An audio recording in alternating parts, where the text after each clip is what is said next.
Okay, and joining us once again, Kathy Holman, Prairie Wife in Heels. So Good morning. Again, thank you so much for coming in today. Yeah. And today we're going to be talking about something that Roger and Frank and I were talking about earlier this week, which is free-range parenting, which is not the same thing as free-range chickens or free-range eggs. Though there or are anything. some similarities. Yeah, there are. There are, as a matter of fact. They're hard to round up. Yeah. We thought we'd start by sort of explaining what this is for people who may not know. So, New York Sun contributor Lenore Skenazy, did I get that right? Explained it this way. Free-range parenting is based on the notion that we can give our children the same kind of freedom that we had as kids without going nuts with worry.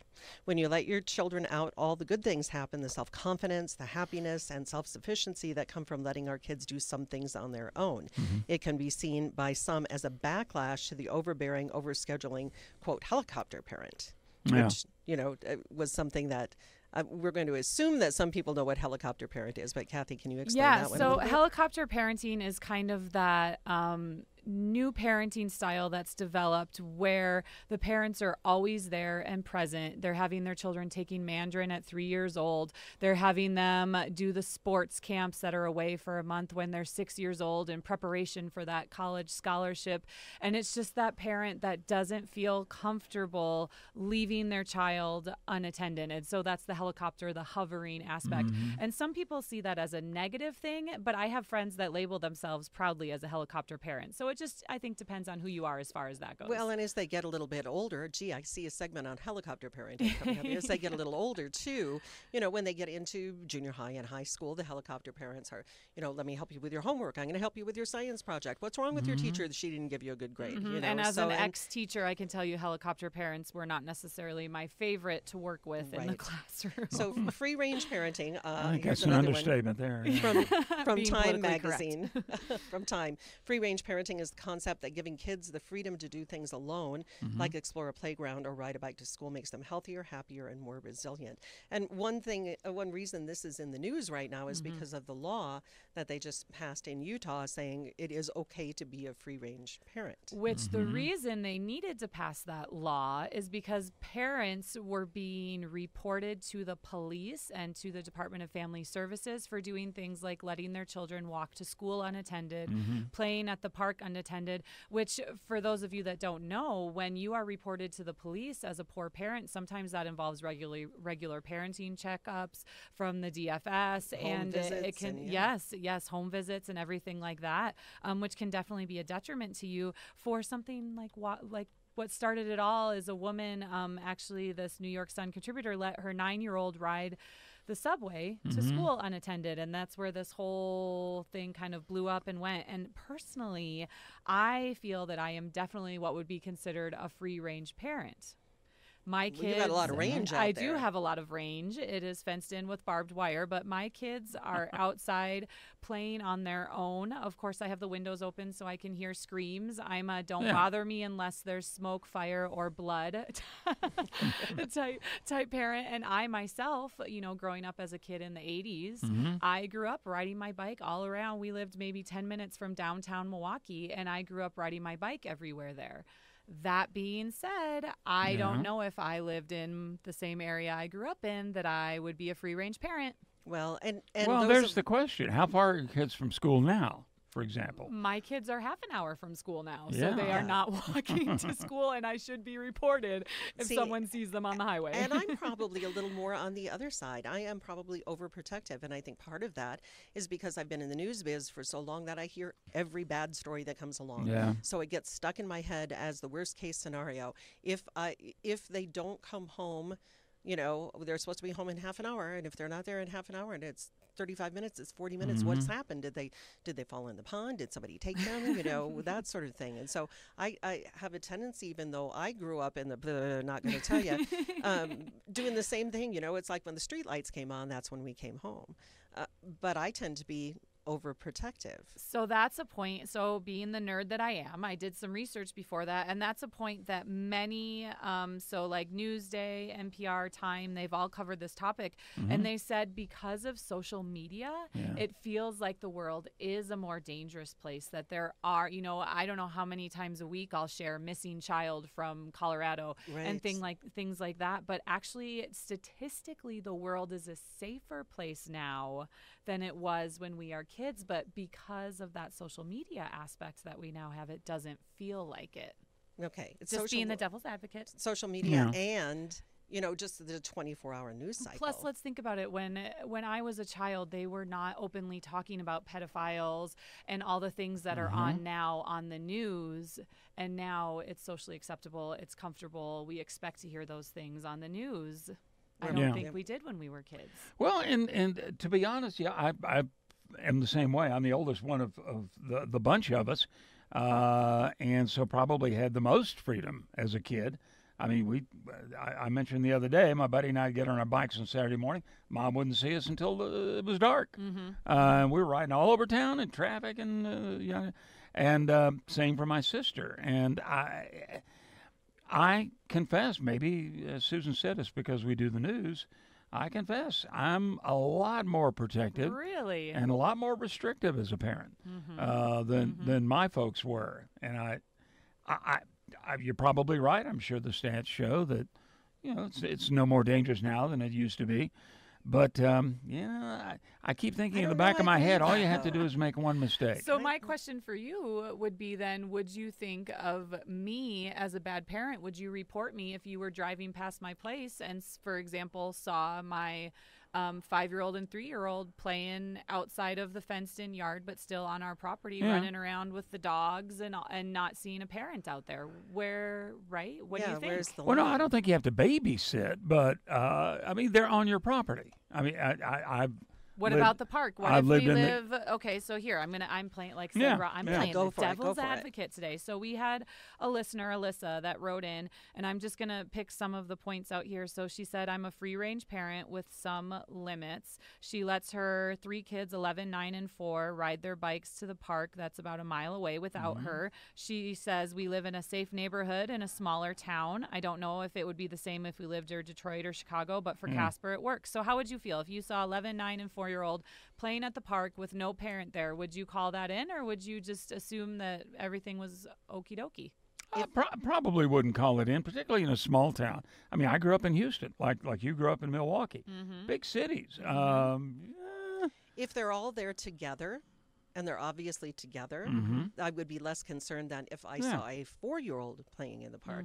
And I know in my neighborhood, we have some little kids. I mean, they are little. They're 3, 4, maybe 5, out wandering around by themselves and, walking out in front of the cars and whatever. And I am very concerned. And I usually will, say, hi. Where's mommy? Where's your mom? Where's your parent? Sometimes it's an older sibling that is just, gone around the corner or something like that. But then Jarlene, who is another one of the people who wrote in on our page, said, of course it's more dangerous. Parents are more busy. And the technology's outrageous. Stranger can locate your child if they're unattended on the internet. Free range, nothing for my kids. I'll be watching them and everybody else around them. So, the opinions are kind of run the gamut here. Well, and I think too in Wyoming, something that I say often on the blog and in the speeches and things I give is from growing up in Milwaukee and now being in Wyoming and raising my children here, Wyoming is what America was.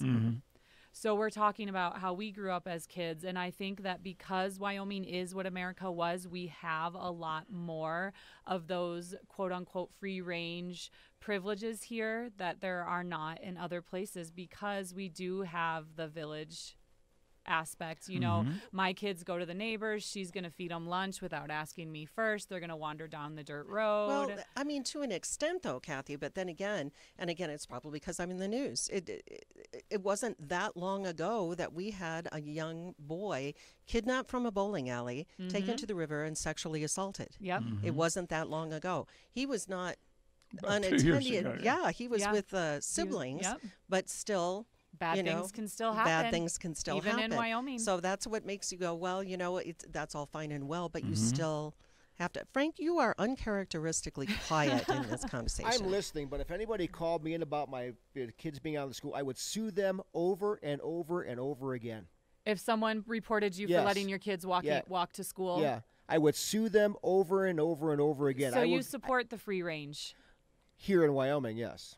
Within reason. I think that's what we keep on getting back to. And that's something, so As an educator, I taught in Cheyenne for 5 years at a Title I school, and there were lots of children that were abused and neglected.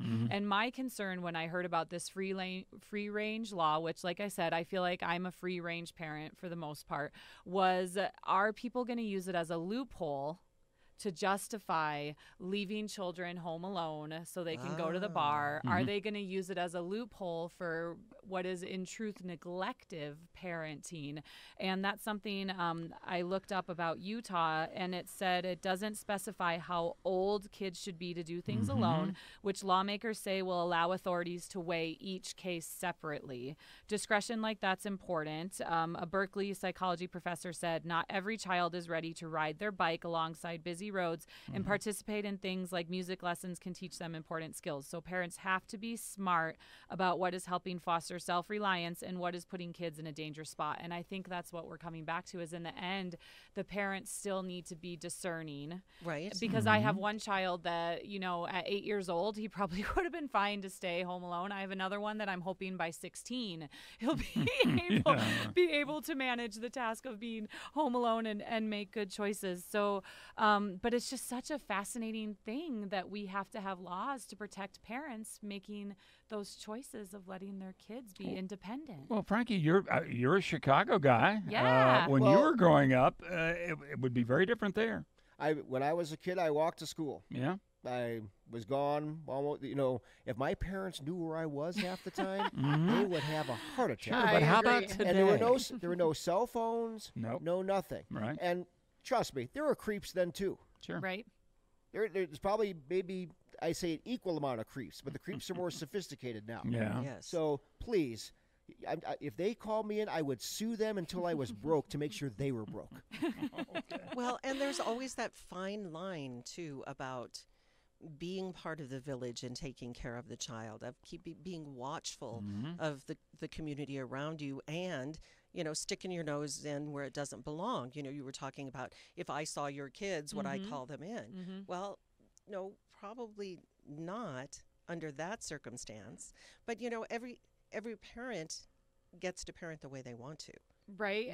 To an extent, you know, because of the law and too, safety. What you're saying about calling in, like you said, if there's other kids there and they're obviously interacting, you feel like it's safe. Plus, there's other cues. Let's face it. If you see a 2-year-old walking down the street, that's not free-range parenting. That's someone that got out the door while mom was taking her 2 minutes to actually go to the bathroom for the first time in 12 hours. Right.